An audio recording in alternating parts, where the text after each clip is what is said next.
আমাদের দিনটা আমরা ইবাদত করি কার? আমাদের রসুলকে। আল্লাহর যে কথা ওটা কোথায় আছে? নবীর যে কথা কোথায় আছে? খুব সহজ ব্যাপার।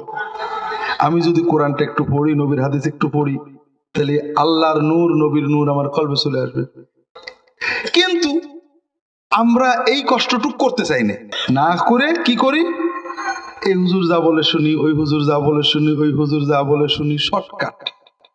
আর শুনতে যে কি হয়, ওই আমার স্যারের মতো কিডনি পয়সে মরা লাগবে। কিডনি পয়সে দেহ মরে, আর আপনার কল্প পয়সে, রোহ পয়সে আখেরাতে মরে যাচ্ছে, টের পাচ্ছেন না। টের যখন পাওয়া যাবে তখন আর প্যাক করা যাবে। যেমন আমার স্যার সব ডায়াবেটিস বাদ দিয়েছে, ওষুধ বাদ দিয়ে ওই কবিরাজের ওষুধ খাচ্ছে, বাবা খুব ভালো আছে।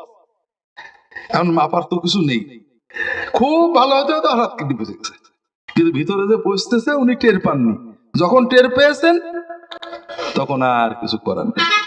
তাহলে আমাদের এই যে শর্টকাট চিন্তা বাদ দিতে হবে, দিয়ে প্রথম যে সমস্যা আমাদের ভাইয়েরা, সে সমস্যাটা হলো আমরা একটা ঈমান আনছি কি বলে, লা ইলাহা ইল্লাল্লাহু মুহাম্মাদুর রাসূলুল্লাহ। এ ব্যাপারে কারোর কোনো সন্দেহ আছে নাকি?